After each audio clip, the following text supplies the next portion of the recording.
Welcome back ناظرین. آج 7 کروڑ سے زائد پاکستانی یہ سوال کر رہے ہیں کہ وہ غریب کیوں ہیں. ڈاکٹر فروخ سلیم صاحب، ان کو غربت سے نکالنے کے لیے آپ کے پاس کچھ تجاویز ہیں؟ ان 7 کروڑ غریب اور بے تحاشا غریب پاکستانیوں کو اس کھائی سے نکالنا کیسے ہے؟ ریئلی پورے ملک کی فوکس اور کانسنٹریشن اس کے اوپر ہونا چاہیے.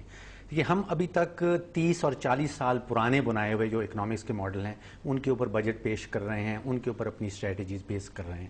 دیکھیے، ایگریکلچر 3 سیکٹرز ہیں ہمارے پاس اکانومی میں. ایگریکلچر سیکٹر ہے، انڈسٹریل صنعتی سیکٹر ہے، اور ہمارا سروسز سیکٹر ہے.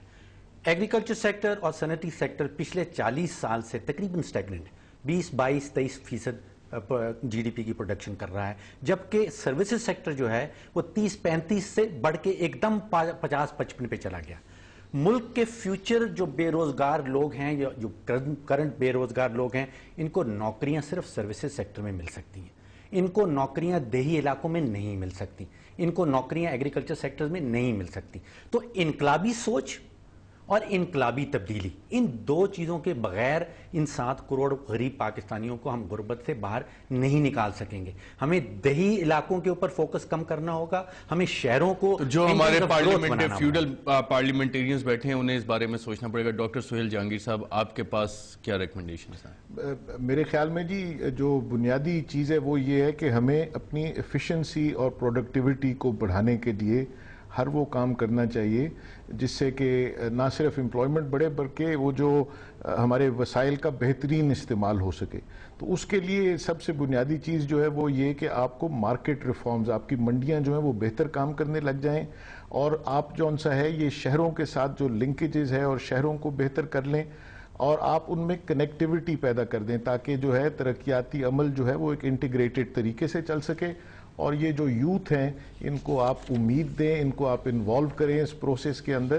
تو یہ ساری چیزیں جو سی ہیں یہ ایک نیا طریقہ ہے سوچنے کا. حکومت کر رہی ہے یہ سارے کام؟ یہ اس ڈاکومنٹ میں ہے، کر رہی ہے یا نہیں کر رہی مجھے نہیں پتا.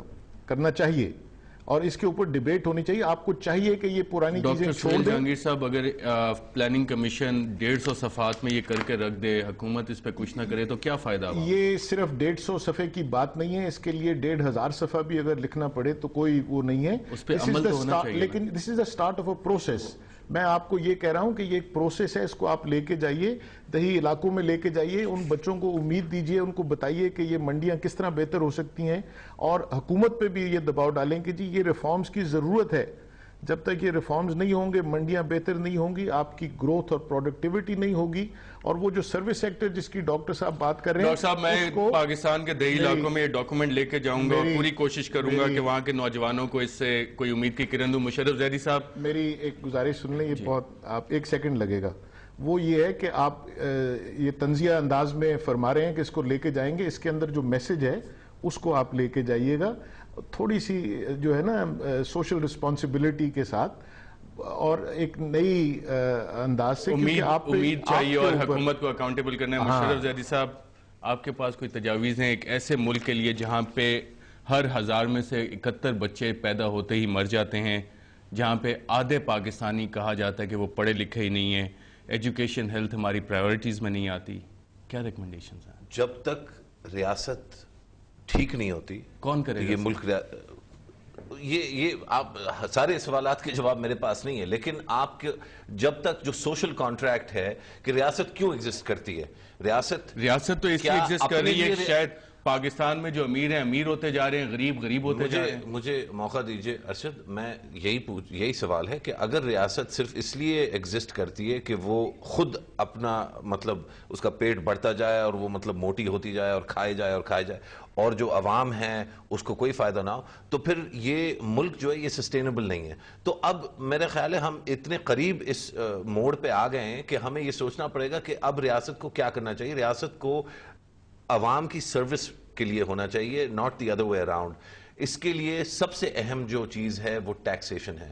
جب تک پاکستان کا tax to G D P آپ ٹیکس دیتے ہیں، میں ٹیکس دیتا ہوں، یا پینلسٹ ہمارے ٹیکس دیتے ہیں، جو آپ کے پارلیمنٹیرینز ہیں ان کی ٹیکس فگر دیکھیں، آپ کو بھی شرم آئے گی. نہیں، مجھے کیوں آئے گی؟ میں تو آپ بحیثیت پاکستانی جو ہمارے ریپرزنٹیٹیوز ہیں نہیں میرا تو مطلب میں اسلام آباد کی بات کر سکتا ہوں تو مطلب ایک ہی ریپرزینٹیٹیو کے لیے میں شرمناک ہو سکتا ہوں. مطلب 1000 تقریباً ٹوٹل پارلیمنٹیرینز ہیں, میں تو ان کی ذمہ داری نہیں لیتا. یہ کلیکٹیو رسپانسبلٹی تب ہو سکتی ہے جب کلیکٹیو سٹیکس ہونا. مسئلہ تو سارا یہی ہے, کلیکٹیو سٹیکس تو پورے پاکستان کے کلیکٹیو سٹیکس نہیں ہے, ہم سب کے سٹیکس ہیں مشرف زیدی صاحب. کہنے کی بات شاید آپ نے بھی باہر نہیں جانا, میں نے بھی باہر نہیں جانا, ہمارے بچوں نے بھی یہاں پہ رہنا ہے.